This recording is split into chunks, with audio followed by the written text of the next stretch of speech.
Namaste everyone.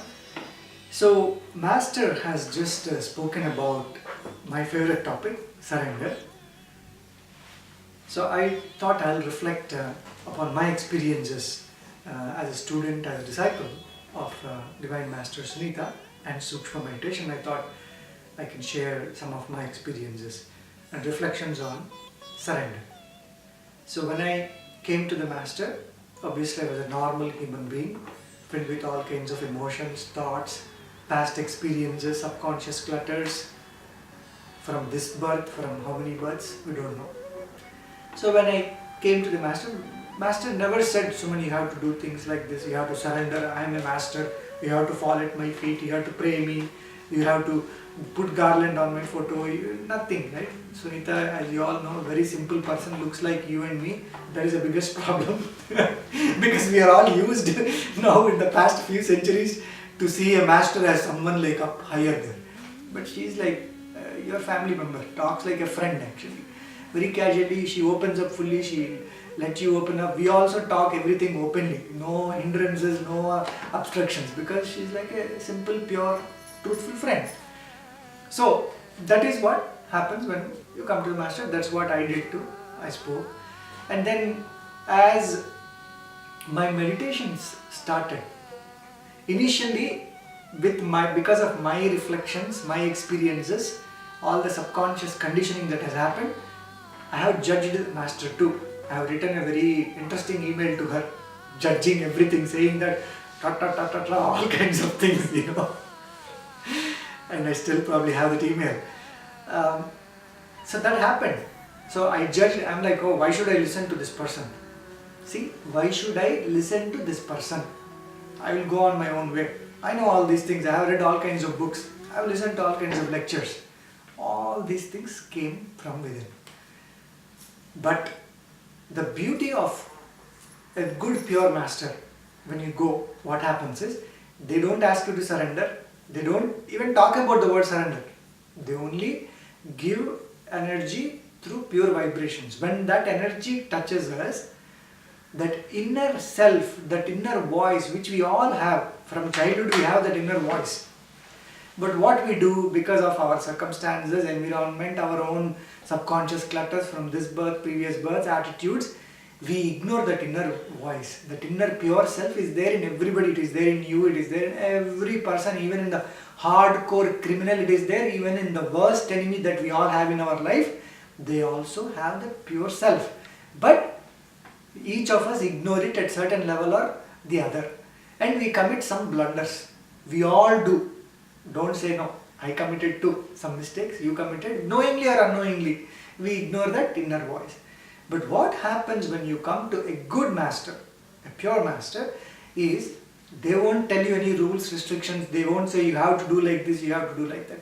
Because of that pure consciousness vibrations, what they are doing, they are taking you deep within, from that surface, from that middle level, they will take you to the inner self. And that is a journey by itself. In the first few classes, all the surface emotions will come. All the attitudes, all your own conditioning will come. Initially you used to blame others, because of them it happened, because of that person I am suffering. Then you start to see, no, it is not about them, it is all from within. So that layers will go. And then the middle layer will go. And finally when you bring that inner voice, touch that inner voice, which has always been there behind you.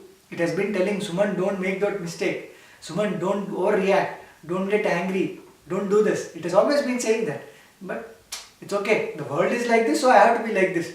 Everybody is saying, go do, go after your ambitions, make good films, become a Hollywood director. Everybody is saying that, so go after it. Ignoring this inner voice. But what happens when you come to that Master, pure Master, is that inner voice starts to become strengthened. Subsides, these thoughts, feelings, emotions will, now you will realize, oh, this is all drama. Let me put the drama aside. There is this thing coming up. Then you will feel like, oh, Master, whatever you are saying, I know that. Yeah, I understand you. Exactly. Then I started to surrender. The word I am going to use now is surrender. Now what happened? I am in full synchrony with the Master's vibrations. In that synchrony, what happens? Everything that she tells, the pure vibrations, the pure thoughts start coming into me fully. So I have let go on my ego. I did not let go. Like it's not like a process saying that I have to let go my ego, I have to let go my ego. No. They faded away. The emotions, the feelings, thoughts, they faded away. This thing came and started sitting on the throne like a king. Inner self sitting in it like a king. These emotions and all became a slave now. Gone. This is surrender. So your inner self became the master. All your dirt, emotions, thoughts, feelings have become a slave. This is surrender. Unfortunately, in the world today, because of lot of things that happen, because of masters who take advantage of students and people who come to them for peace and harmony and bliss, because of all these incidents that happen, people lost trust in masters, number one. They think there is no pure master in this world. Unfortunately, everybody is belonging to the same category. So people get scared when they hear the word surrender. In fact, there is nothing to be scared of, because at the end, when people ask me, like when I am writing an article about Sunita, or I am taking videos of Sunita, or I am presenting them out, I am talking about her, people think, oh, this boy is like gone, he is fully surrendered to her. I am like, oh my God, it is not that. I go to her like I go to meet a friend, a good friend, that's all. The surrender actually is happening is to my inner self. I have surrendered to the real Suman, the real pure inner self I am surrendering to. So let us all be clear that a good master will never ask you to surrender to them.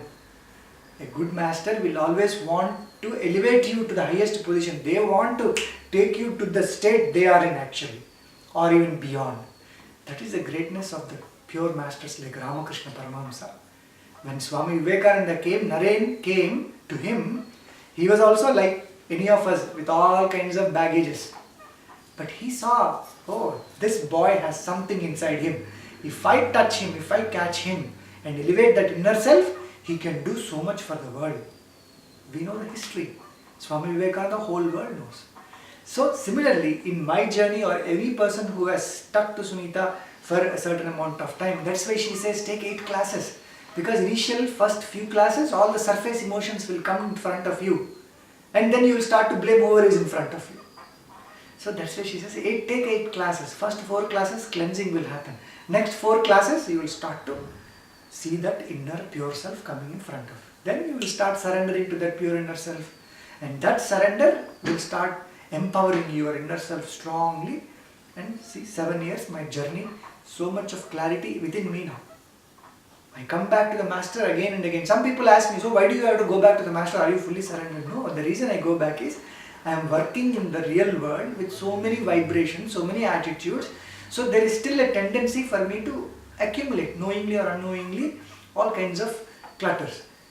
I am not just meditating 24/7 or living in a space without interacting with anyone. So I am interacting in a matrix of vibrations, good, bad, ugly.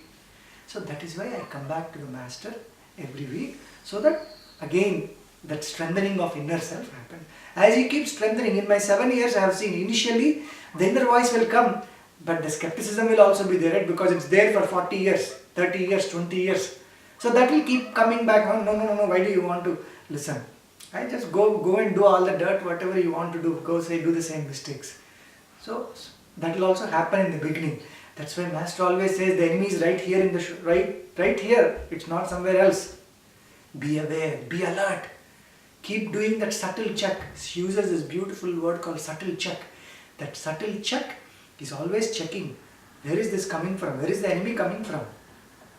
So as your inner self gets strengthened, your skeptic mind, your skeptic emotions, all your thoughts, unnecessary thoughts will disappear, and in that inner self will get strengthened. And as Master said, when she says surrender to yourself, again please don't misunderstand, because people will think, oh, she said surrender to yourself means listen to yourself. So people will think, okay, I am listening to myself, I don't want to listen to anybody.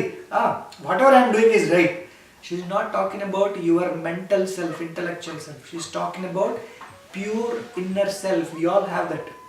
but we kill it, we suppress it. That is what she's talking about. But unfortunately today there is also a lot of pseudo-intellectualism where people think, yeah, I understand everything, I'm surrendering, I'm listening to myself, I'm taking care of myself. But the self they are talking about is this self, not this self.